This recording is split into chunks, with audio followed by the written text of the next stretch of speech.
Welcome to Let's Talk, Conversations about Women's Health. I am Jennifer Ingleby. I am the Deputy Director at the Center for Women's Health Research. For those of you who are first time Let's Talk Conversation about Women's Health, this is a lecture series. We do about 4 or 5 of these a year.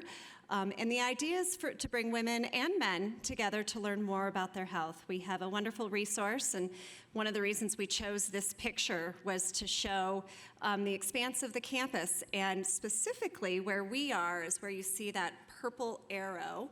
That is where the official Center for Women's Health Research is. But we have about 70 researchers that are spread across campus, and we would say that we've got the best of everything spread around here, and that's what we try to do with this series, was to bring the knowledge and the people that do research on healthcare and practice healthcare to you all so that you can all make better decisions about your health. One of the things about this series is we started this about 6-7 years ago with partnership with UC Health, and we are incredibly grateful for their leadership in the area of both only patient care, but also in delivering educational programs like this. So we are very appreciative to their partnership. Before I introduce our speakers tonight, I wanted to share with you all a video that we produced at our event that we had last week. And instead of me reciting what the mission of the center is, we thought we'd share this video because it tells a story of someone who attended this lecture series and learned something that impacts her health very much so. And I'll let her tell the story if I can do the technology. So.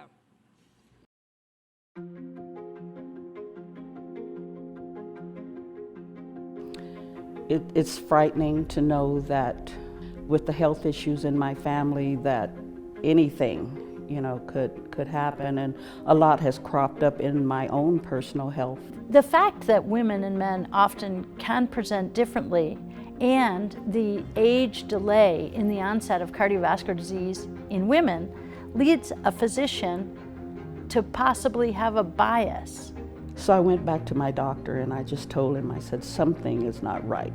They just didn't see what I was trying to say. When I say I'm running out of steam, they was like, maybe you're not sleeping well. Maybe you need a sleep aid. No, I didn't need a sleep aid. One of the real challenges we have is that most of the evidence that we've generated has been in men. And the assumption has been that treating men has been the same as treating women forever. And so the purpose of knowing what was wrong with me was so that I could see my grandchildren grow up, so that I could see my great-grandchildren grow up, so I could see. We unfortunately have had a gaping hole in the evidence on which we could base that personalized medicine, because we haven't studied women and girls to know what their outcomes would be. A huge goal of the center is to be able to generate the critical data in order to make great decisions for men and women, and boys and girls. The power of community is one-on-one. One person can touch one person, and if you make that circle, it will be unbroken. The Center for Women's Health Research has a 3-part mission. The first is to do cutting-edge research in women's health and sex differences.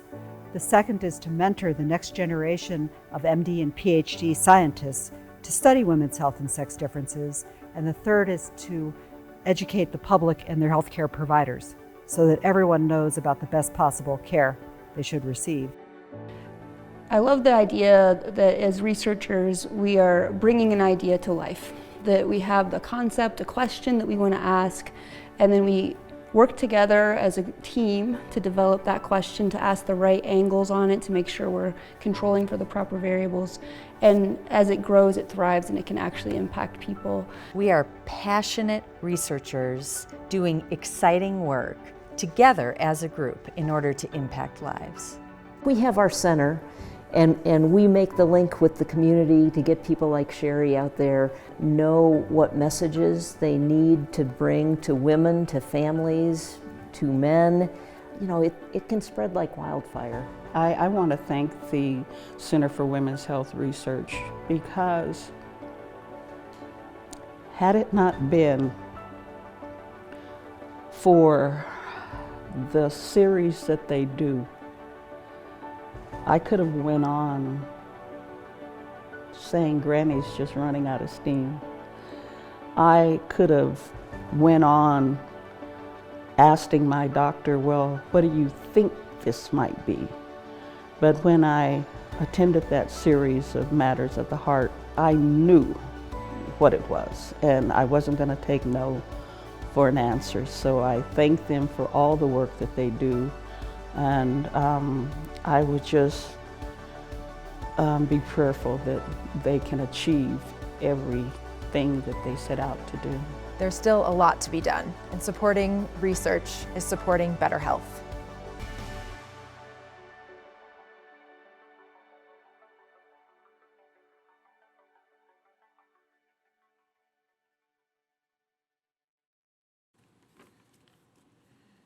Our first speaker is Dr. Laura Martin. Dr. Martin is an associate professor at the psychiatry at the University of Colorado School of Medicine. Her professional roles include serving as the medical director at the Center for Dependence, Addiction, and Rehabilitation, Cedar. For those of you who don't know where that is just right here from the hospital, something that I've recently just recognized the acronym, particularly after we planned this event. The program director of the Addiction Medicine Fellowship in the University of Colorado School of Medicine, and the president of the Colorado Society of Addiction Medicine. Welcome, Laura. Thank you. Thank you. I was pretty psyched to find out how my brain could change. So thank you all for coming here and affording me this opportunity to be here. It's such a privilege to be able to advance topics special to the hearts of women, and thank you to the men in the audience for being a support for this as well. Given my background working in addiction psychiatry, we're going to talk about how to keep holiday spirits in check, healthy approaches to the use of alcohol, tobacco, and cannabis. And I'm going to start with an introduction to Cedar. Are folks familiar with Cedar at all? Have folks heard of it? Some nods? Okay. I put our admissions number up here at the bottom of the slide, and I didn't used to do that, but given the epidemic related to opioids, given the increasing number of individuals with alcohol use disorders, it felt right to get that up there. And if we're not the right place, if you ever have a question for someone that you love, we can help get you to that right place. It's really hard sometimes finding treatment for any behavioral health condition, and especially addictions. At Cedar, we started out as a residential treatment center, and it was primarily self-pay. And over the last decade, we've made huge strides in changing that model. I'm now proud to say that we have outpatient services as well, and that we accept insurance as well. We take Cigna and Anthem, Blue Cross Blue Shield. We take Boulder Medicaid, as well as Colorado Access Medicaid. So please spread that word, because a lot of times I think people don't realize the wonderful resource they have in their backyard. So before I start talking about healthy tips for using these substances over the holidays, I did want to put one more slide and plug in for how to identify when someone you love or yourself is struggling, and what kind of symptoms. Sometimes folks wonder, should I be calling someone? And what I have listed up here are the symptoms that we look for when we're making a diagnosis of a substance use disorder. So one of the first clusters is when there's impaired control. So when you have someone who's using for longer periods of time or in larger amounts, I'm just going to go out for a drink and then I'll be back. If they want to control or reduce their use but are unsuccessful, well, I won't start drinking until 5 o'clock. I won't drink the night before I go to work. Which are good ideas. But the key is if you can't follow the limit that you set for yourself. If you're spending a lot of time getting or using, all Friday afternoon you're thinking about checking out, and craving that's so intense that it's difficult to think about anything else. The next cluster of symptoms are related to social impairment. This is what we used to think about with the old thoughts of substance abuse, a substance abuser. And this is when someone would continue to use substances despite consequences in their life. So a family member might be upset with them. Continuing to smoke, even though your wife says, please stop.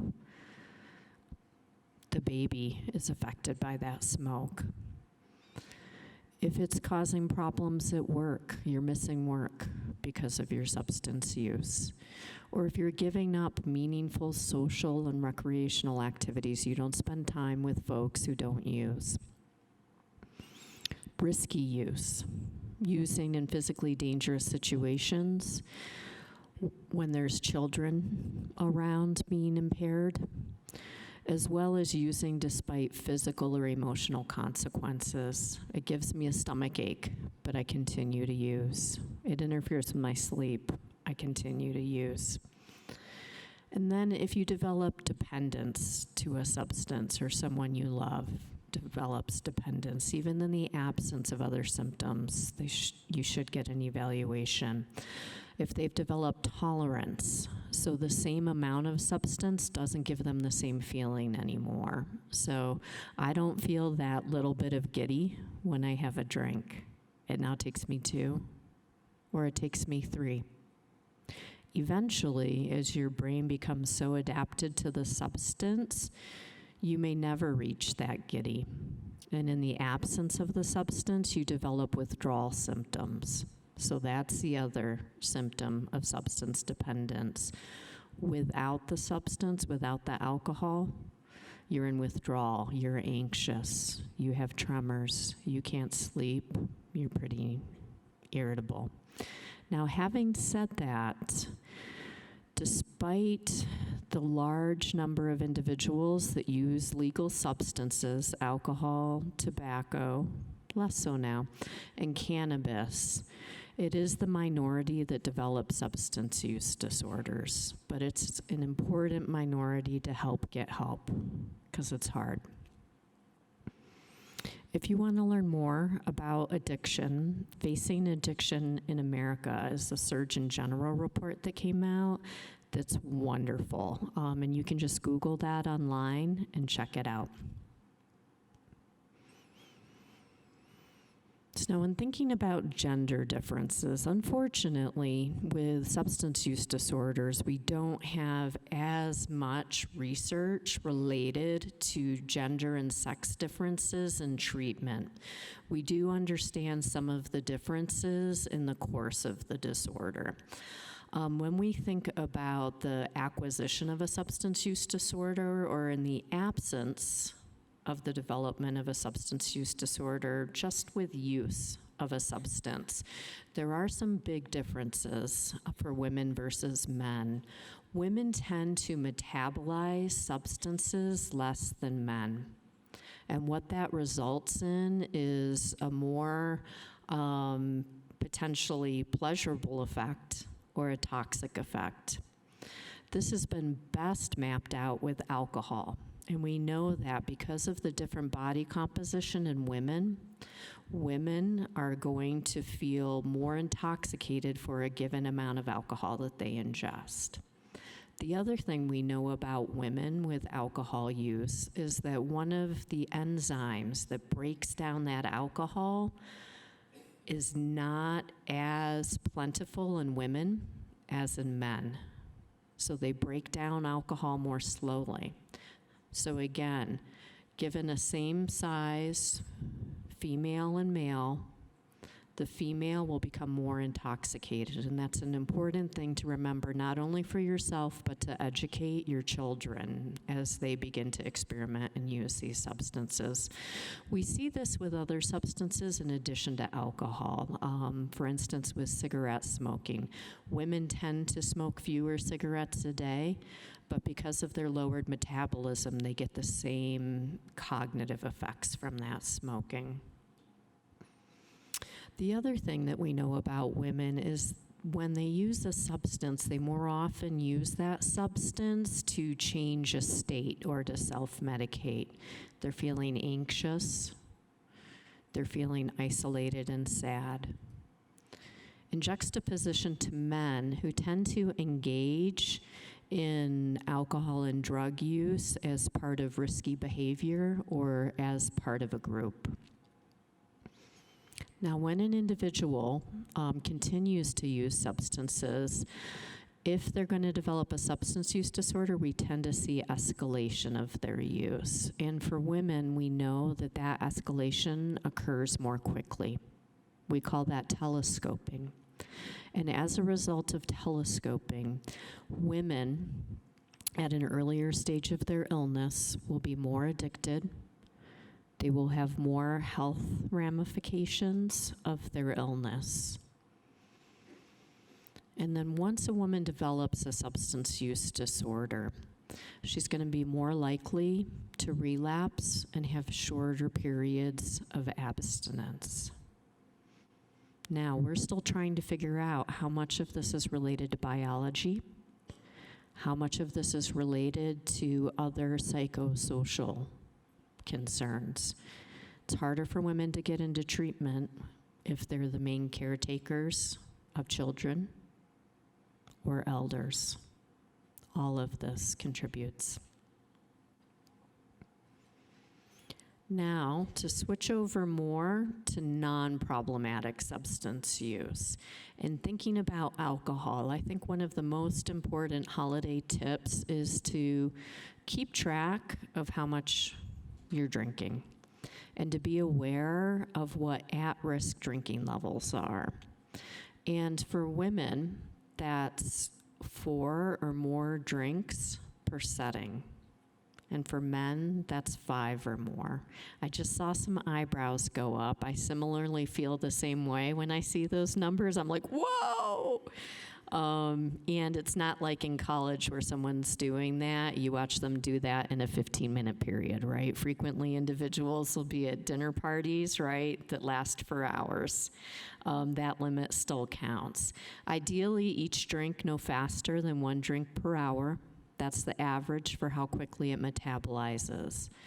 And please do not ever drink and drive. People consistently overestimate how capable they are of driving following low amounts of alcohol. And so if you are drinking at these at-risk levels at some of these parties, be aware that you're at risk for adverse health consequences. Just a single time heavy use of alcohol is associated with motor vehicle crashes, falls, drowning, and burns. Every form of violence, homicide, suicide, sexually assaulting someone else and being sexually assaulted yourself, other intimate partner violence, the risk of an alcohol overdose. And thinking about women's reproductive health, there's increased risk of high-risk sexual behaviors, unintended pregnancy, sexually transmitted diseases. That single episodes of alcohol use can cause electrolyte imbalances so that if you have other medical conditions, it can wreak havoc with your health. You can get fluid balance changes that can do the same, and it can also precipitate arrhythmias. One of the bigger things that I want to emphasize today is the potentiation of effect when used with cannabis. As cannabis was getting legalized, a lot of people would be like, cannabis is safer than alcohol, so we should legalize this. And they presented it as if there were a dichotomy, that people who use cannabis don't use alcohol. We know that individuals use both at the same time, and unfortunately, they affect different parts of your brain. So that when you use them together, you get a potentiation of effect. So I sometimes like to think about this as if someone is choosing to drive while they've been using alcohol, they kind of, if everything's similar to how it's been in the past, they can kind of remember how to get home. But if something suddenly changes, like maybe another car ran a red light, their processing speed is slowed down, they don't catch that, and they're at risk of having an accident. With cannabis use, it's kind of the opposite. The normal things that you tend to do, you don't do quite as well. So this is when you think about the person driving who's high on cannabis that's going 20 miles below the speed limit. So when you have someone who's using both of those things, they're not only going to be more likely to run a red light, they're going to be more likely to stop at a green. So that's a really unsafe combination. And you also want to be mindful of the potentiation of effect with other medications. So sedatives, using benzodiazepines, using sleeping pills, opioid pain pills. We hear about the opioid overdoses. Many of those are unintentional ingestions with alcohol and other sedatives, and muscle relaxants as well. So I'm going to switch now to tobacco. And thinking about tobacco, this is a graph of declining tobacco use levels. So different than alcohol. We tend to see pretty steady levels of alcohol use since the 1960s, when the Surgeon General published their report on the health risks of tobacco. We've had declining levels. It's been wonderful to see. We're at about 17% right now. Now, an unfortunate thing that happened on the way to reduce tobacco smoking levels is the industry started specifically targeting women. These are examples, some of my favorite ads from the tobacco industry. And they talk about keeping a slender figure, use Luckies, or I'm sure most of the folks here remember the You've Come a Long Way, Virginia Slim's ad. And they advertise to women, you'll be thin, you'll be beautiful, you'll be powerful, you'll be sexy if you use these things. And unfortunately, that advertising worked. When the women were targeted, their smoking levels increased to the point that they started to match men's smoking levels. And the reason I'm talking about this now, despite the small smoking levels now, is that we're seeing that women have now caught up with men when looking at risk of death from tobacco use.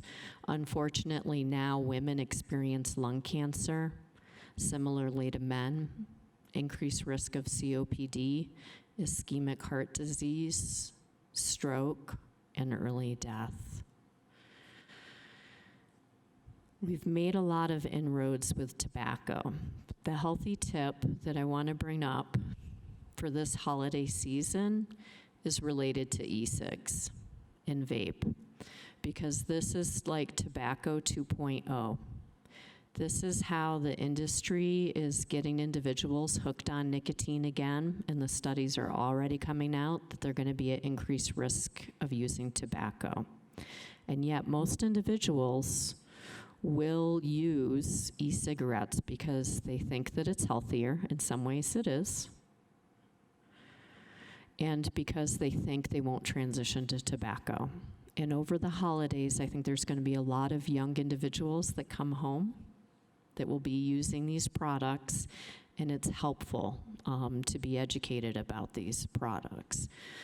There's no evidence that e-cigarettes are more effective than other tobacco cessation products we have that are FDA approved.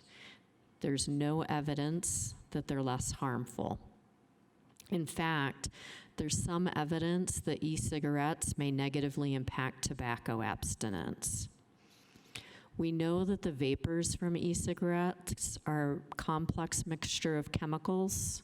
They're not pure nicotine, and that they cause respiratory complications. So for youth, there are a number of risks, most of which center on they're getting hooked on nicotine and then transitioning to tobacco. And unfortunately, these products are marketed to youth. There have been examples of e-cigarettes exploding. So they've knocked teeth out, they've knocked tongues out. There was one e-cigarette that was being charged in a car that exploded to the back of the car and lit a toddler seat on fire. So you want to be careful with these products and realize that they're not no-risk products. There's even, for the young people and the old people in the room, there's even at least one case of malware that was on the charging device for the e-cigarette that actually transmitted to someone's computer when they were charging it. So there's a lot of funny risks associated with these that we don't always think about that can be helpful when you're thinking about making the choice to use these substances or not. And please, if you are using e-cigarettes, secure nicotine cartridges from children and pets because they are potentially fatal. And those bottles that you can fill up your cartridges with the cute little flavors like coconut and pineapple that you can combine to make pina colada, they have enough nicotine in them to kill someone. And when you look at Colorado poison control data, poisonings from e-cigarettes went straight up after they were introduced, as opposed to cigarette poisonings, which stay pretty stable. They tend to be pets and babies that don't know any better and swallow the butts. But the e-cigarette poisonings are going up, and in addition to those pets and children, it's also adults. So these are not necessarily safe products. So transitioning to cannabis use. So adult past month cannabis use increased 63% in the 2 years since legalized recreational cannabis in Colorado. This was primarily driven by increases in adult use. We didn't see a lot of increases in youth use. I think that's because youth were already using it, right? That's who used to use it. And that's compared nationally to 21%. So there's a lot of cannabis out there. There's a lot of different cannabis products. And as you're considering using cannabis over the holidays, I want to impart to you some knowledge about how to think about the product that you're going to use if you do use it. And there's two important parts of cannabis. Components. There's a ton of components, but these two in particular. One is called THC, and that is the psychoactive ingredient, the thing that gets you high in cannabis. Now there's also cannabidiols, or CBD. That's the non-psychoactive ingredient. So the more THC you have in your cannabis, the more high, the more likely you are to have anxiety, to have hallucinations, get paranoid, all that not so good stuff in addition to the high. And the cannabidiols actually protect you from that. They have some antipsychotic properties. And what I wanted to point out in this slide is that as you see from about 1960, this is if my parents smoked, this is what they were smoking around the time I was born. And you can see that the ratio of THC to CBD is pretty close to 1. That's a relatively mild product compared to now. Right? Look at how those levels have increased.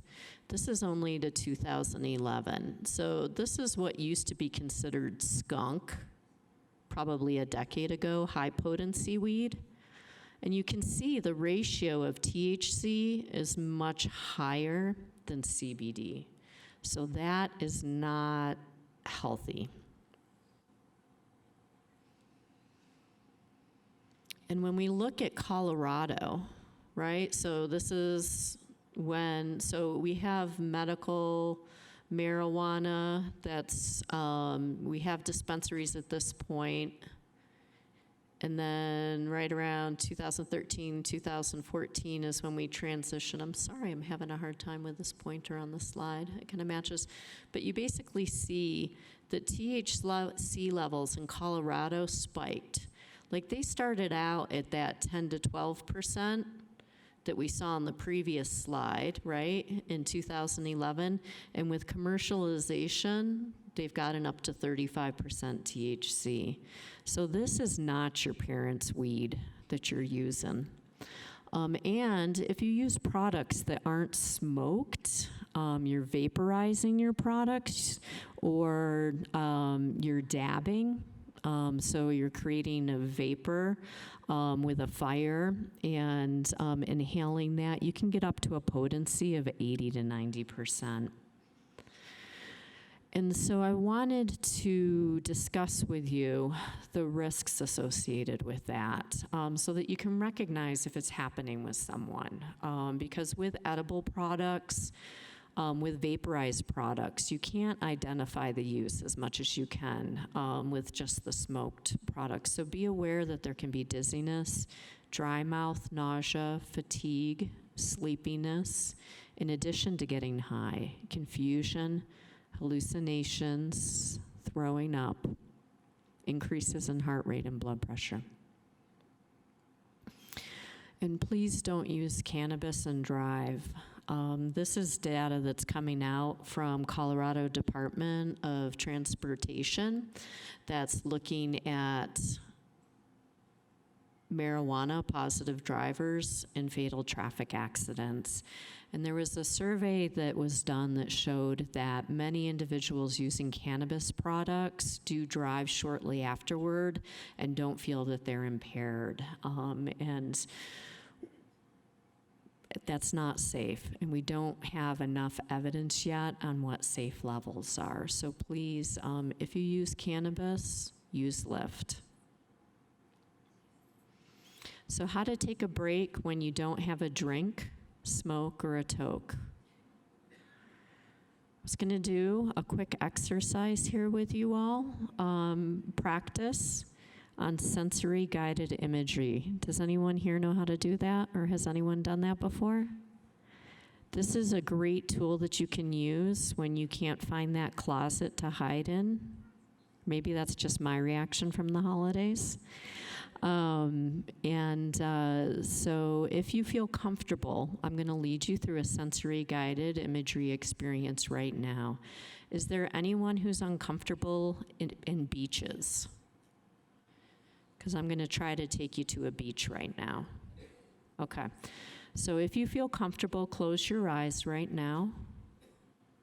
If you don't feel comfortable closing your eyes, you can pick a spot on the carpet or chair in front of you. And what we're gonna do is we're going to incorporate each of our senses into a scene. So the first thing that I like to incorporate is touch. So I'm sitting on a beach chair. I can feel the chair underneath my legs and the arm holders under my arms. And my feet are in the sand, and the water is lapping up over my feet. And I can feel the wind on my arms and that crusty salt feeling. And I can feel the warmth of the sun on my skin.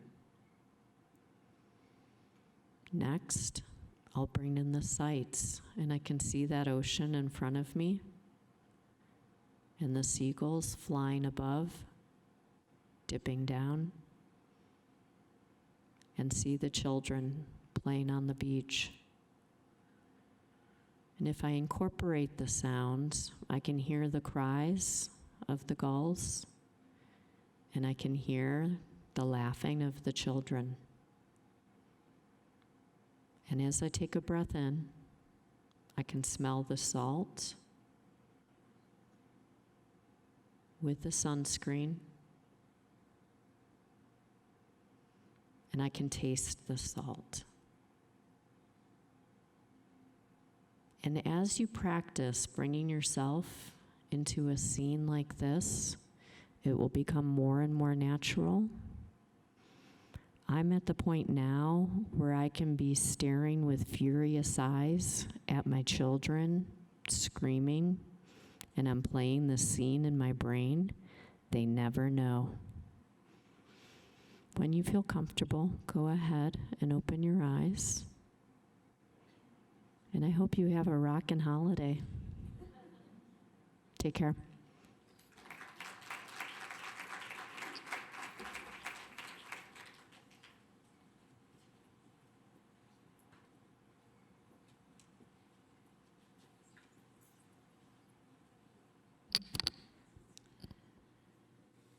Up next, we have Scott Cypress.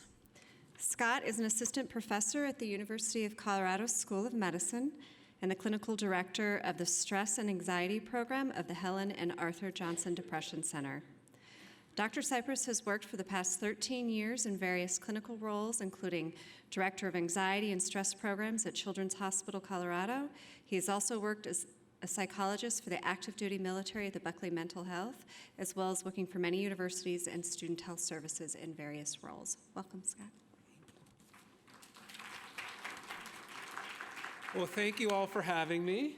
And without further ado, we shall jump in. So my talk is about stress and self-care during the holidays.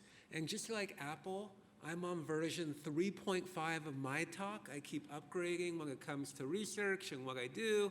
So that's where we are today, and you're going to hear version 3.5. So let's start with this idea. Can you hear me okay if I go off mic? No? I need mic? All right, I'll go mic. Right now, what you should be seeing when you look on the screen is you should be seeing two dolphins playing in that beach you were just picturing. If you see anything but two dolphins, oh, there we go. Now I can move around. I'm more comfortable moving around. If you see anything but two dolphins, this was a picture taken by Harvard, and something happens to your brain when you deal with stress, and people see all sorts of things. I mean, I've heard cows and goats and bears. So if you're seeing two different animals, just know you're in the right place right now because we're talking about stress. So in that way, the idea is, and if we had a little more time, I have in your booklet, you could take it out, but to start to write down things that cause you stress. And what I want you to recognize is we all have an idea of what stress is. I don't even have to talk about it, but you know, and one of my little things is, if you're not stressed, you're not paying attention. So in that way, as you're thinking about it, you could do this and we'll play along. But I know the time in that way, so I'm going to move a little quicker. But just in your mind, start thinking about your own stress in your life. And as you do, what I want you to think about is, why do we have it? And I give all different images up there of good ways, positive ways to think of stress. But what is the job of stress? And the best way to think about it is think about it like a best friend built in your head, or a built-in alarm clock. Its job is trying to protect you from things to make sure you take care of things you care about. And like a good alarm, it's not going to go away until you do something about what you care about. So you can think of it this way. Do we have a laser pointer? When we first start with stress, it helps motivate us. It's trying to get us to do things. It's helping increase our performance. When we start to get too much, it starts to overwhelm us. And instead of helping us, we start shutting down. And instead of helping us do our things, it now becomes an impediment. So in that way, think about how this alarm system or stress system has to work. And so if I want to get you to pay attention to a presentation that you might have to give, or a project, or a work project, If I said, hey, that project is going to go great, you're going to do awesome, would you worry about it? Probably not. You might not, because you're thinking, I'm going to do great. So what your alert system, this alarm system built in your head, has to do, in order to get you to pay attention to it, it has to present things in the worst possible message. You're going to fail that test. That presentation is going to be a disaster. No one's going to like what you have to say. This is how stress has to present itself to get you to pay attention. But good stress management, and what we're going to talk about, is learning to uncouple the package that it comes from the message, which is, I care about this presentation. Because if we listen to the package, we're probably going to avoid. And that's not what we want to do with stress. So a great way to think about stress is think about it like water in a dam. Every one of your stresses is water. And so a lot of stress management that we teach as a psychologist and things are things that sort of can help us avoid our stress. But imagine you literally were a dam operator and you were really worried about what you're cooking for the holidays, or you're worried about what's going to happen in a week in that presentation. And that's going on, so you decide to do some yoga. Sounds good. Or you decide to take a little Facebook break.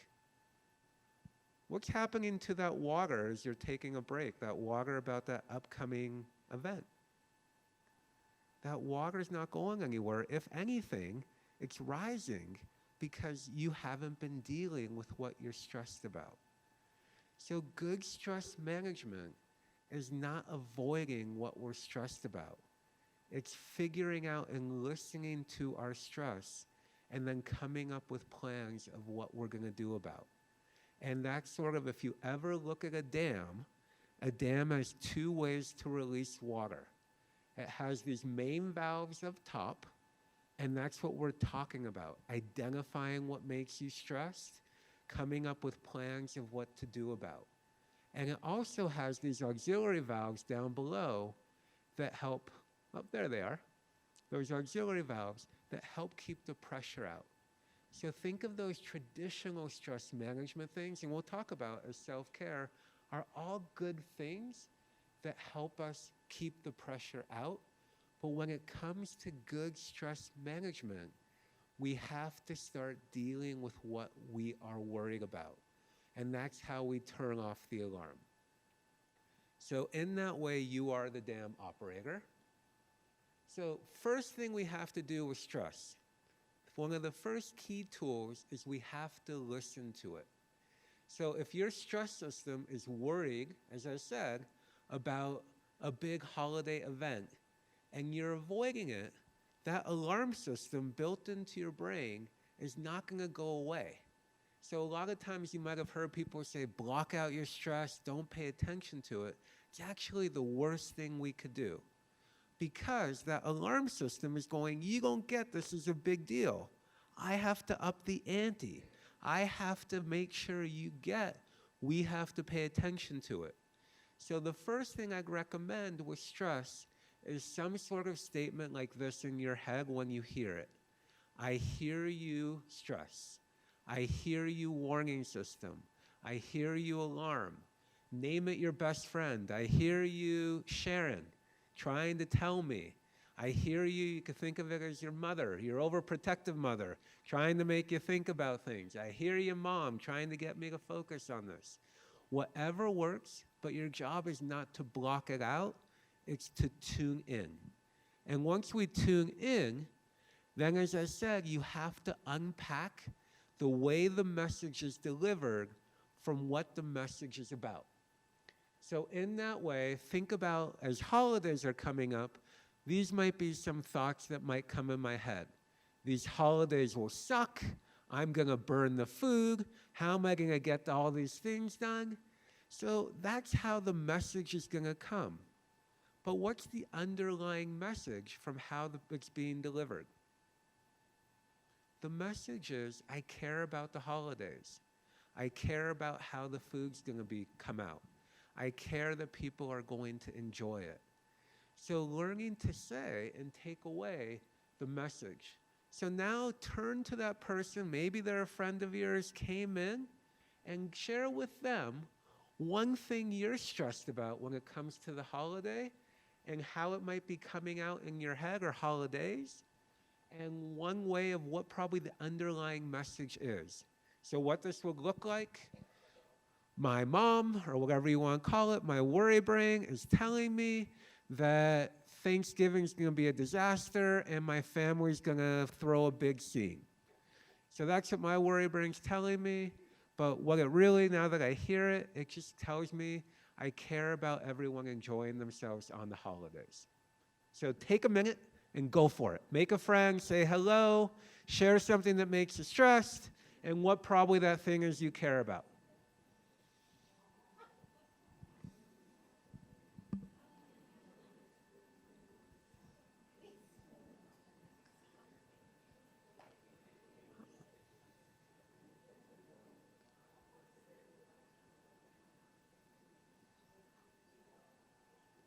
All right.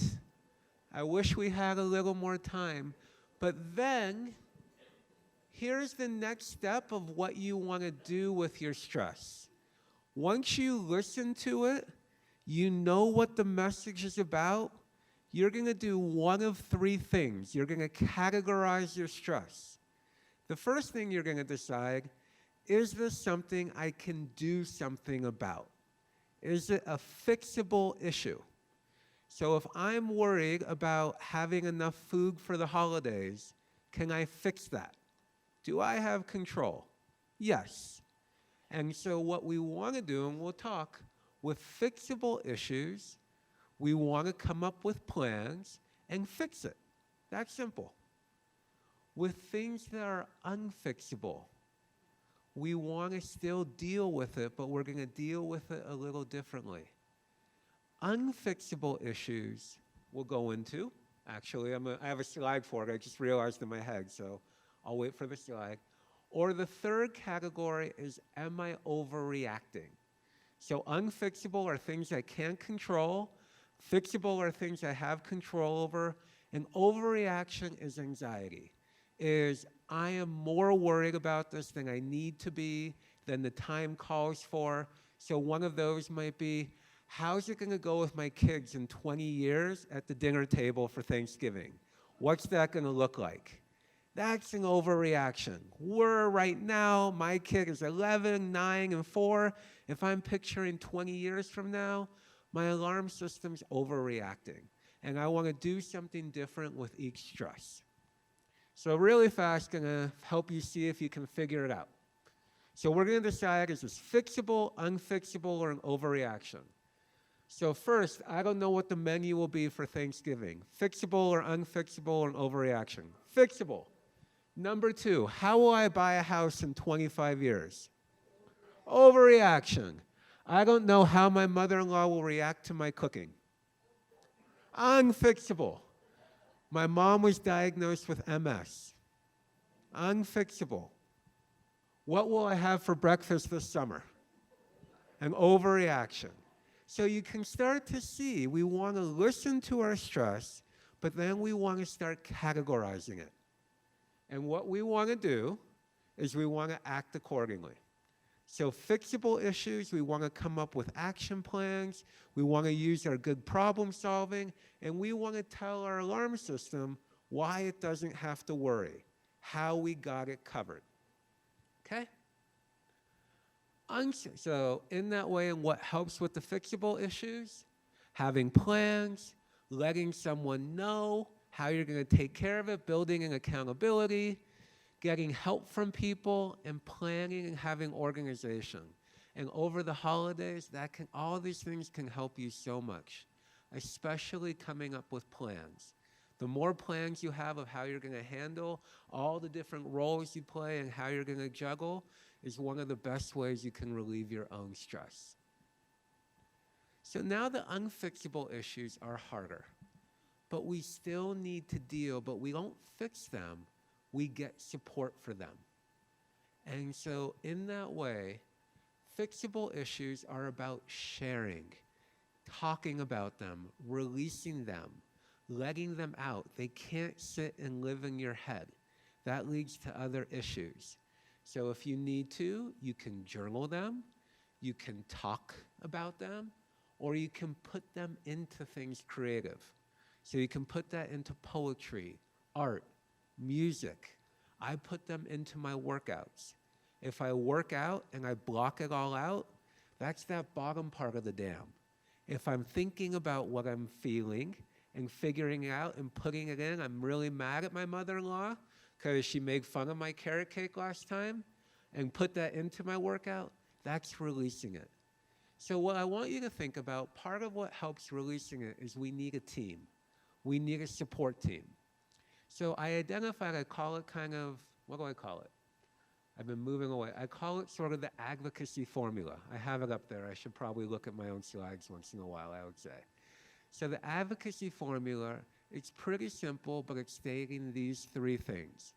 I'm dealing with X, how this is showing up in our relationship or in my life, and how you can support me. So that might be, I'm dealing with the stress of the dinner coming up. It's making me frantic. I can't sleep. How you can support me is by, let's sit down and come up with how we're going to fix it. That would be more fixable. Something unfixable might be how I'm dealing with really being overwhelmed at work. I have too much on my plate. How this is showing up is I'm not making time for taking care of myself. How you can help me is getting me out once in a while and having a girls' night out, having a wives' night out, having a friend night out. Get me out of the house. Or can I call you once a week and just vent to you for 10 minutes? Whatever that might be. So what I'd love for you to think about is who's on your own team and what you might want to get support for. What's one of your unfixable stresses that weighs you down that would be better getting out in some way? So really fast, in that way, turn to the person next to you, and you don't have to share what the unfixable issue is, but share who that might be that you want to turn to and what you might ask them for. So just practice it out loud. I am wanting to deal with X. How you can help me is blank. But you don't have to share what it is, but who it might be and what you might ask for. And if you can't have anyone that's popping in your head, that's your first job. We need a team to deal with stress. And if you don't have it, your job is to build it. So really fast, take a minute and go for it.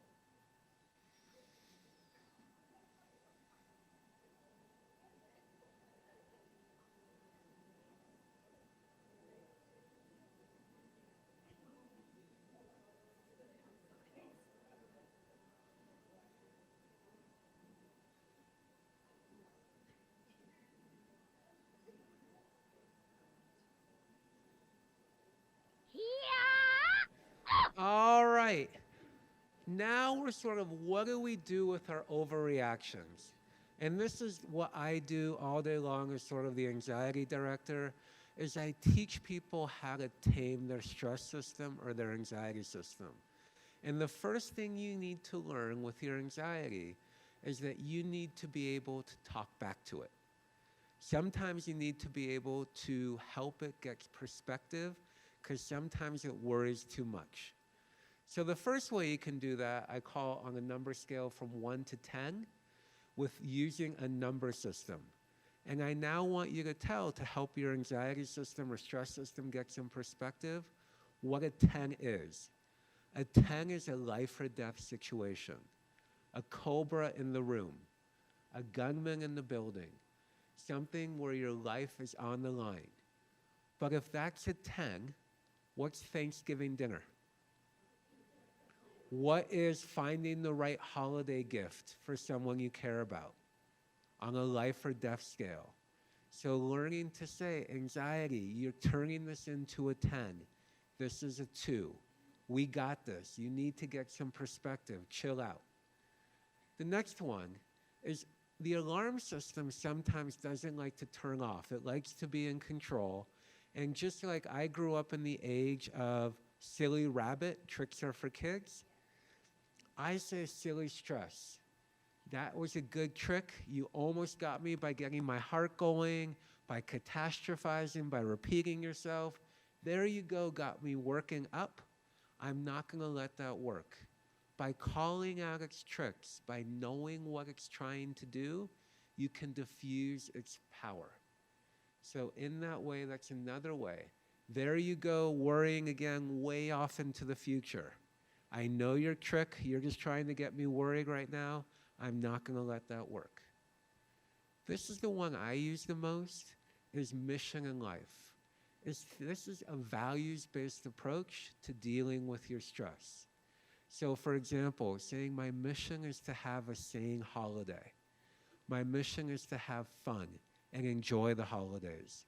So I know stress or anxiety, you're going to try to get me away from that. You're going to try to make me worried about every part. I'm not going to let that work this time, because my mission to enjoy it is more important than it being perfect or it looking exactly one way or the other. The last is anxiety, as we said, jumps way ahead into the future and thinks that future is going to come. So another way to give it perspective is letting yourself think more on a scale from A to Z. You can only let your worry alarm worry 3 steps ahead. So imagine you're worried, as I said, about how New Year's is going to go. How far ahead at this point in the game, a month and a half away, should we start be worried about all the plans of New Year's? How far do you think you should let your brain worry about? Not too far. Maybe who's you're going with, what it might look like. But worrying about having every single thing bought and paid for and no, that's probably too far. So learning to kind of check yourself and go, where am I on this? And let's dial it back. And again, because so many things can happen in between, worrying about hypotheticals way in the future is too far. So there's a number of tools we can learn to do to combat our anxiety. So know that, but understand that's your job. Is you want to listen to your alarm. You don't want to avoid it if there's any take-home message. But then you have to give it some perspective. Really important. So then, with that way, here are all some other things, as we said, that fall more under traditional stress management. But now after you leave here, I hope you understand they help the auxiliary part. They help keep the pressure down and help you deal with your stress, but you got to deal with it or it's not going away.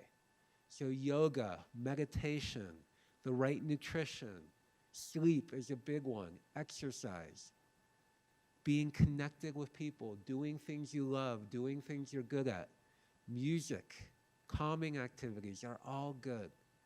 But again, to get you to understand, to get you in the frame of mind to deal with it. No longer avoiding your stress or thinking that your stress is out to get you. It's trying to help you if you understand the logic of it. Oh. So, one last thing. I work at a wonderful organization called the Helen and Arthur Johnson Depression Center. We deal with more than just depression, but depression and anxiety. But if you find that stress is really, or anxiety or depression is really impacting you, know we have your back and come check us out. So if we had time, I'd throw out, based on today, I always like to check to make sure things are happening. I might ask you to share out loud or just think to yourself, or you can write it. One thing you can commit to stop doing in your life based on what you just heard. One thing you might pat yourself on the back and go, I'm going to keep doing that. And one thing based on today you might start doing. And I call this the stoplight. But really take a moment and try to use this information, everything you're hearing, and think about how you're going to apply it. So last thing I'll ask you before I wrap up, turn to that person next to you and share one thing you're going to try to do for yourself to have a more sane or more enjoyable holiday based on this.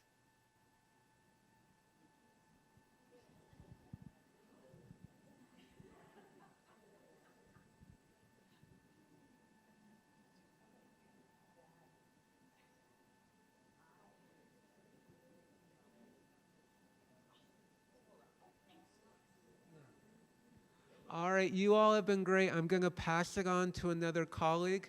But one thing that should behoove me to mention, that I had more slides, but I cut it because of time, that I'd like to add. Stress management is like eating. It's not a once-a-week activity. It's a daily, 3 times a day activity where you're tuning into your stress, you're figuring it out, you're coming up with plans. It's not something that you wait for. And so learning to be proactive and doing it often is really important. So anytime you have free time, a boring meeting, anything, slow down, tune in, and start planning. All right, take care.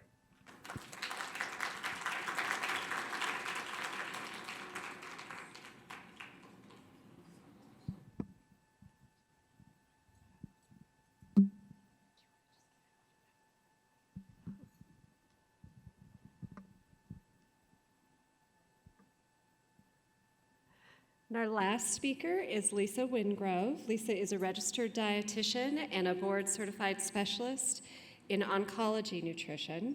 After working in direct patient care in oncology for many years, she changed her role to focus on developing and providing nutritional programs for a broader audience like us. So thank you for your patience while we work that out. Apparently my password isn't being recognized. So my name is Lisa Wingrove. I am a registered dietitian, as Jen said, and currently I work at the Anschutz Health and Wellness Center, which the map that we showed at the beginning, the arrow that Jen showed where their office is located is actually where I hang out. So a lot of people say, I have no idea where the Anschutz Health and Wellness Center is. We're on the edge of the campus. A lot of people say, it's a long way to walk there. And what I'll say to you is that's the whole point. So with that, let's get started. So why listen to me? So I decided to start with this slide because these days it seems that credentials don't seem to matter that much, and that everybody is, in my field, a nutrition expert, whether it's your neighbor or the person who's checking you out at the supermarket or the person who's actually the technician giving you the mammogram. Everyone is an expert on nutrition. So this is my what. This is what I have. But what I'll say to you is why you should listen to me is because I am passionate about food. I love food. I love what food brings to our lives. I love that it's a shared experience because we all have to eat, otherwise we don't survive. And I love what food says about us, and I love that it brings us together. So I would encourage you to really think about and keep those ideas in your head as we go through this presentation. These 2 items here are items that are actually really important to me. The one on the right is me taking care of myself from preparing food for during the week. The one on the left is culturally really important to me. That is a hot cross bun. Has anyone heard of a hot cross bun? So, as you might have heard from my accent, I am actually not American. I am now a citizen, which is great. But hot cross buns are really hard to get here in the way that I like to have them. So we worked out a few years ago, we developed the recipe that is our favorite. So what I can tell you is, much though this is meant for Easter, I pretty much can eat one of these at any time of the year. So food for me has a lot of comfort and cultural connotation. So I just thought I'd put that in there so that you know that I eat these foods as well. So when I was thinking about this topic, I really got waylaid because I was sharing this with the other speakers earlier. I started doing some research and looking into what did I want to say about food. And I really was thinking about the value of culture and what food actually says about who we are. So it's a very important part of our traditions and our celebrations, particularly when we're coming up to the holidays. And there are specific foods for specific cultural celebrations, and it allows for that cultural connection. We hosted a refugee nutrition event at Village Exchange in Aurora not very long ago. And it was this wonderful celebration of these Syrian and Iraqi refugee women bringing their food to the table and how excited they were to share these foods and to talk about what was in it. Like they'd used honey, they'd used different types of nuts, and that sharing of that commonality of food was just really powerful. The other thing about food is it allows for family and connection, whether it's the family getting together or whether it's the actual sharing of how do we make this? How do we pull this food together? So what I would suggest is food is one of those threads of social fabric because it really binds us. And there's nothing quite as exciting, well, in my opinion, as trying something I've never tried before. Like trying a food from a different culture or understanding how to make a different food and getting those lovely flavors that might be different from what we normally have. And so when I started really looking into this and thinking about the sex differences and looking at the role of women in our food culture, that women really are central to this. They are the repository of that family food knowledge, and they pass that from generation to generation. So we sort of see this as part of an informal education that mostly happens between mothers and daughters. And it's a way that we acquire that generational knowledge of foods and their role in culture. One of the phrases that I actually pulled from this research article, which was about the transfer of food knowledge, how do we pass food knowledge down, is this beautiful phrase that says, "It is deep within our hearts that we have to do this." And this was from a Bhutanese woman who had spent quite a few years in a refugee camp and was resettled in a new community. And she was talking about why cooking the foods and using those ingrained ingredients that came from where she came from, how that was so important and deep in her heart to be able to share that, not just with her family, but with her community and her new friends. And so when I think about food and the holidays, this is really what I think a lot of the food that we make says. So holidays that are coming up. So because we live in a multicultural society, there are so many holidays coming up, but the common theme is food. So we just had Diwali a couple of weeks at the beginning of November, and that's the Hindu Festival of Lights. But we have Thanksgiving, we have Hanukkah, we have Kwanzaa, we had Dia de los Muertos, and then we also have the birthday of the Prophet Muhammad. And what I can tell you is that most of these have specific foods that we prepare and eat for these events. And most of them are not low-calorie and high-fiber foods. Most of them are high-calorie, low-fiber foods. But the thing is, we're not eating them for a month. We're usually just eating them for the celebratory day that we're having that celebration. However, it's the holidays, and it kind of goes on for a while. So there's always more. There are office potlucks. There are end-of-year celebrations.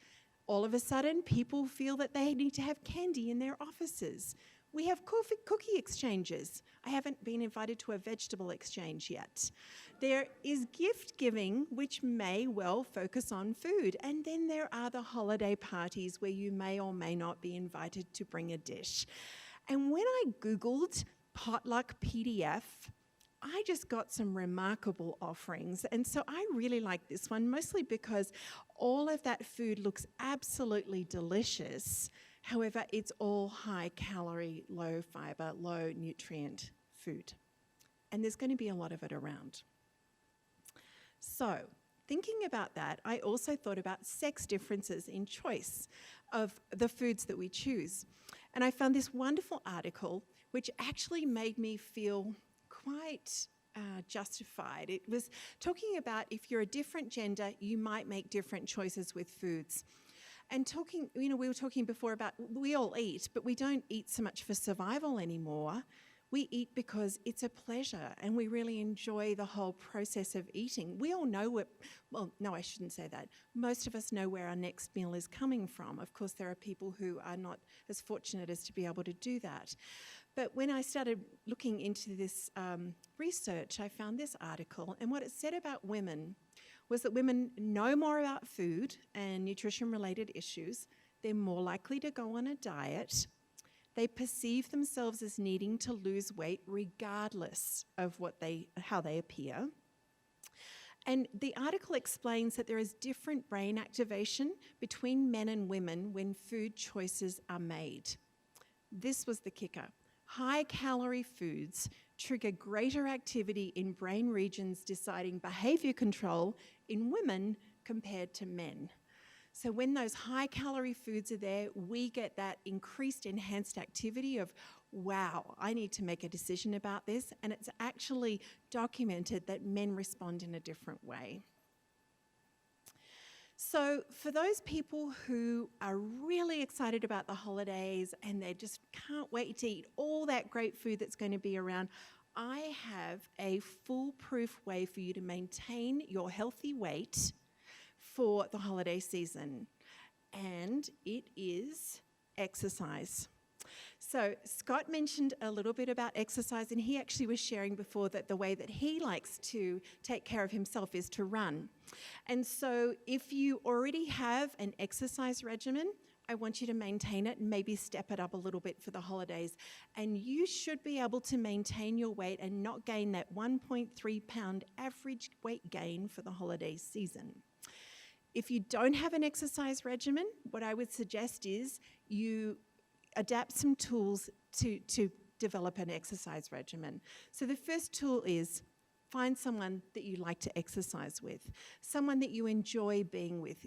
Having a buddy to exercise with actually means we're more likely to exercise because we don't want to let other people down. We don't want to disappoint people. So having someone to team up with is a good way to start. The next choice is to find a venue where you're not slipping in the ice and snow. Like if anyone was walking around today, it was a little bit treacherous out there, especially in the shade. So there are a lot of shopping centres that encourage people to walk around them, especially early in the morning, later in the evening. It is the perfect way to not do your Christmas shopping because you'll see things you like, but the shops are closed. So it'll save you a lot of money. But if you go on the websites for the shopping centres, they actually tell you how many laps you need to do and how many miles that is. So it's safe, it's indoor, it's warm, it's an option for you. You could also go local just at your recreation centre. Often they have incentives during December to encourage people to think about those New Year's resolutions and getting in early. But then there are also some other things that you can do that are really easy, like taking the stairs, park your car further from the entrance. And then one thing I found when I was actually researching for this topic was that the Surgeon General has a playlist, which I thought was really great. Who knew the Surgeon General was so hip? So if you go to this link, it is a special playlist for fast walking. And it's really cool. Yeah, it'll get you going. I can see you up there, yes, and I want you doing that. That's great. No, and sometimes we need something a little bit more. Maybe we need a challenge. Sorry? Oh, go back. Oh, okay, sorry. Let me go back. There it is. I was actually going to go to the link, but I tried this at home twice and it didn't work. So I just decided to leave it. But I think if you typed in Surgeon General's playlist on Pandora, you would get this. Something else you can do is maybe you need a challenge for your family or for the office. And there are a lot of workplaces that do this. I know the campus has many places, different faculty offices that do this kind of thing. So it can be an exercise challenge or a healthy weight challenge. So Maintain, Don't Gain is actually, and they have a whole website, and I've actually got this at the end of my presentation with the information. There are also healthy holiday swaps challenges, so you can share something that was successful for you with other people, and you can adapt those changes to see if it can keep you healthy during the holidays. There's also walking challenges and the daily habit challenge. So I work in the wellness centre. What I can tell you is there are quite a few people who have lunch in front of their computers.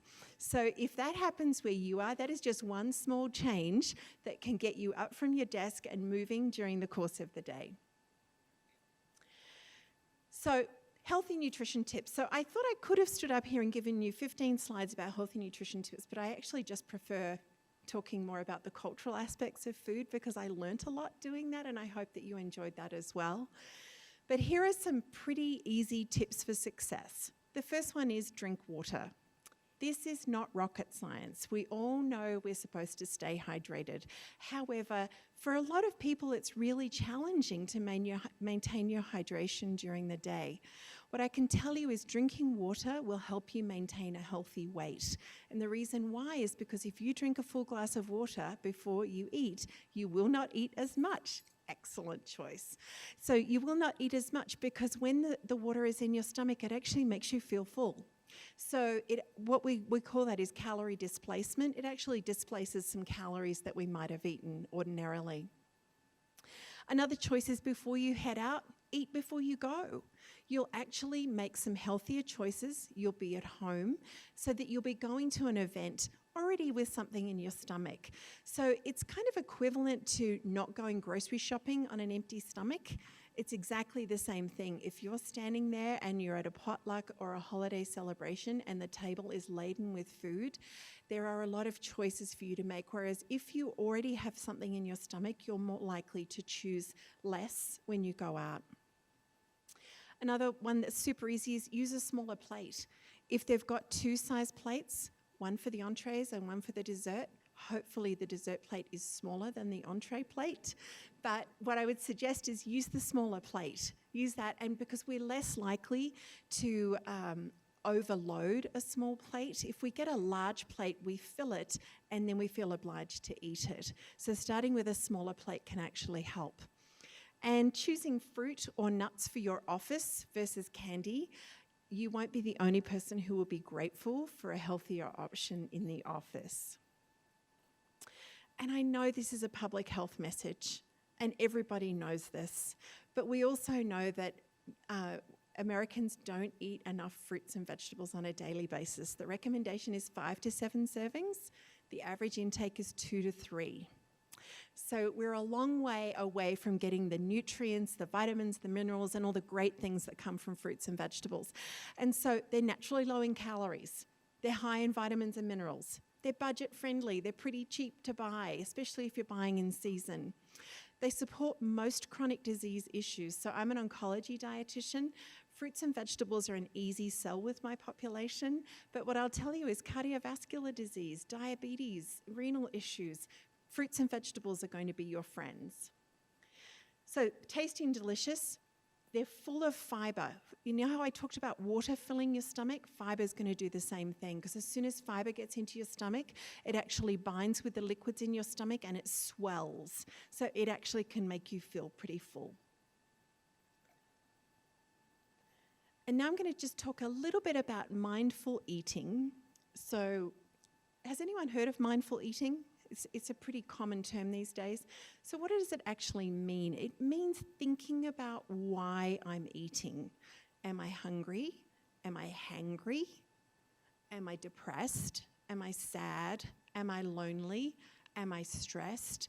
Why am I feeling like I need to have something to eat at this point in time? So really thinking about that.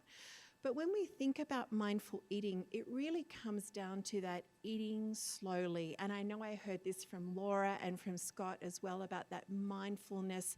Laura took us to the beach. Scott encouraged us to sort of think about those fixable and unfixable and how we might rationalize those. So with eating, just eating slowly. People who eat slowly actually consume fewer calories at a meal than people who eat fast.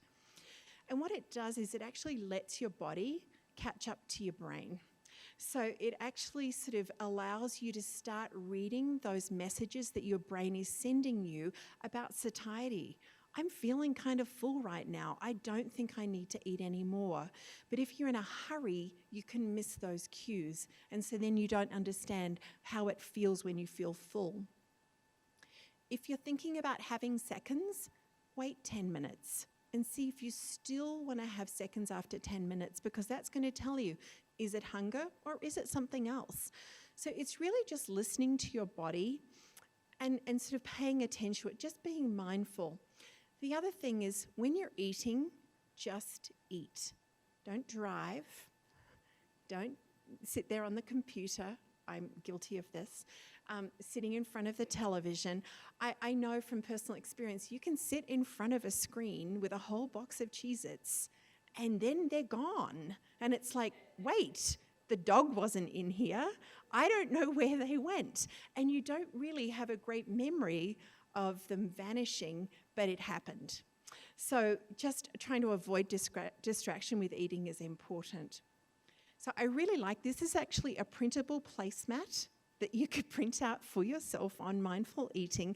And I liked some of the tips. I particularly liked use your non-dominant hand, because I was just trying to think how difficult that would be. Like, you'd be so consumed with trying to get the food to your mouth that it would take you so long that you're naturally going to eat less, and you will eat mindfully because you don't really have a choice. And the other things there that are really good messages is savor the food. Enjoy the taste. Enjoy the experience of the meal rather than just scoffing it down and trying to get out of there. So my 3 key messages for you are: celebrate your food culture and traditions. I think it's really important. One of the traditions that I have learned since moving here is that pumpkin pie is a great food. So I am all about having that for Thanksgiving. So I really think that that's, it's very valuable. It's a lovely thing for us to share with our family and friends. But healthy nutrition matters. And what goes in impacts what goes out. So we're just like a machine. Energy in equals energy out. So if you're putting bad choice food in, you're going to feel more sluggish and not be in peak performance. If you're eating well, your body will respond accordingly. So try practicing some mindful eating over the holidays. Thanksgiving meal tends to take quite a long time. It's going to give you plenty of opportunities for practicing mindful eating. And then really, I would encourage you to exercise to maintain that balance so you still fit into your pants at the end of December. And here are the resources. I can certainly share this slide with Nan and she can provide it for you all, but there's a combination there of some healthy holiday challenge websites, some mindful eating websites, and some recipes for success. And I did just want to share with you, and this is a shameless plug, but at the Anschutz Health and Wellness Centre, literally just over there, we have cooking classes each Tuesday evening. And the classes cost usually $8. They go from 5:30 till 6. So the fee is really just to pay for the food, nothing more. But I'm willing to offer you all a free class if you would like to come. The code for that would be Anschutz Health and Wellness Centre, so just AHWC in capitals. And I have some flyers outside with the class list and the Eventbrite site where you can go to register. But please come and join us. We have a lot of fun. All the classes are taught by registered dietitians who are content experts in their area. So I do oncology. We have someone who does cardiac health, someone who does digestive health. We have diabetes and pre-diabetes, and we also have a weight management, weight loss class as well. So each Tuesday, 5:30 till 6, we have a wonderful demonstration kitchen right inside the Anschutz Health and Wellness Centre. So I hope you'll join us. And so with that, thank you and have a wonderful holiday. Thank you to all of our speakers, and now you can ask them any question you'd like.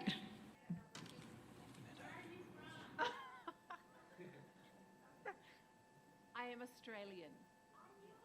So did I.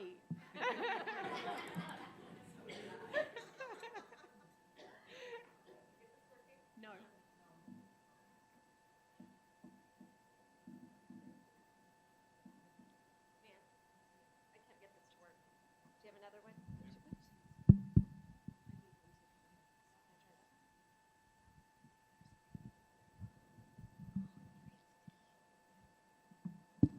There we go. Sorry about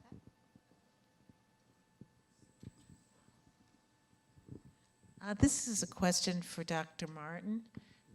Is this echoing? A lot of people I know who use vaporizers for ingesting cannabis think it's healthy or it's not going to cause lung problems the way smoking does. Is that true? So the comparison's easier to make between like cigarette tobacco and vaping, and yes, in many ways, vaping nicotine is safer than smoking cigarettes because you don't have a lot of those other products that are in the cigarettes. So if someone were going from smoking a pack a day to switching to a vaporizer, I would consider that harm reduction. So in that case, however, people tend to underestimate the dangers associated with the e-cigarettes. And the other issue is that they think they're going to be able to stop using the e-cigarettes, but often that doesn't happen. And it can delay other treatments for the tobacco cessation. It gets a little bit trickier when you compare vaporized marijuana to smoking. But anytime you're inhaling something off of like a heated element, that is going to cause irritation to your lungs. So there are risks associated with that. Thank you. Oh yeah, and there's the risk with the vaporizers that you get dependent on nicotine, and that's what causes the transition to tobacco. Thank you to each of you. I really do appreciate it. My daughter is an 18-year-old, and some of her friends are into jewels. And what I don't know is whether how do you compare e-cigarettes, jewels, and what you can put in there or not? So anything you can do to help me understand jewels would be helpful. Oh man, they drive me crazy. Does anyone here still get the Denver Post? Yeah, one person. Yeah, so my husband too. So there's two people. I don't know if you've noticed, but there are full page ad in the Denver Post now for Juul. And it's women, again, that they're targeting with this. And it makes me so mad. I don't pay a lot of attention to the different types of products. And part of that reason is there have been studies that have actually shown that what a product advertises it does not necessarily do. So it may say I'm a low nicotine product, or I'm a high nicotine product, or I'm a no nicotine product. And when they actually measure it, it's all over the place because these are completely unregulated products.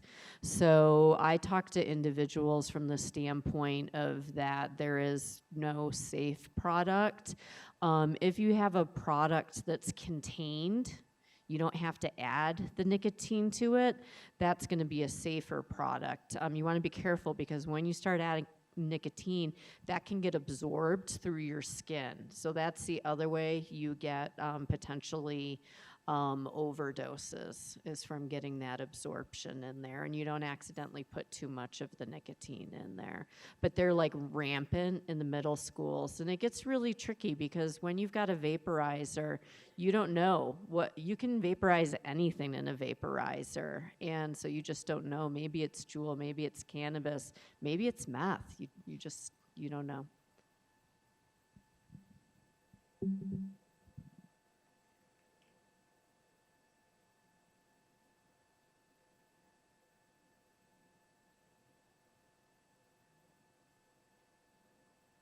Regarding stress management, I wanted to ask, when would you say you can identify when stress is becoming something that you would seek more support for in one's life? Great question. The question was, when would you identify or think to look for help? And my idea would be when you feel like, especially that anxiety system or stress is getting in the way of your ability to live, love, or laugh. If you're not doing things in your life that you want to be doing, and stress or anxiety seem to be part of the package of why you're not, if you're worried about what people are thinking about you so much, you're not going out, you're not doing things, then it's time to probably come talk about it. And there was this great article I read of 50 years of research. And we actually know with kids and adolescents that our anxiety treatments are the best treatments we know how to do and help people to have better lives. So it's actually this effect size of 0.62, which is a medium to large effect size, meaning we're pretty good at it.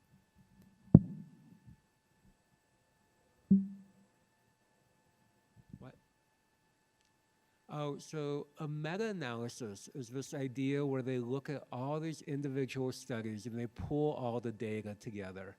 And they try to figure out, well, this study said this study said this, and this looked at 50 years of studies in kids and adolescents. And it turns out that we know in the mental health field the most about what we're doing when it comes to anxiety. We're pretty good at everything else, but with anxiety treatments for kids and adolescents, we're beyond, we know more of what to do and how to help, and we're more helpful. The combination of usually, so to think about anxiety work, and because I do it all the time, think about it like swimming. First, we have to teach you how to swim, and there's all different ways to teach. The most common now is this idea called cognitive behavioral therapy, which is there's a relationship between how you think, feel, and do. And then, once you have these skills, you gotta go swim. So you're never gonna be a confident swimmer if all we do is talk about swimming. So a really important part of anxiety treatment is this doing part, and that fancy term is called exposure work. So if all you're doing, if you have anxiety, is talking about your anxiety, you're probably not improving. If what makes you anxious you're eventually doing, you're gonna get better.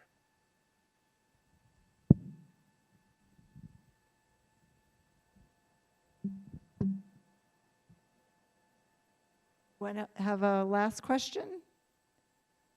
Okay, thank you all so much for coming. We appreciate your making it out on a cold night.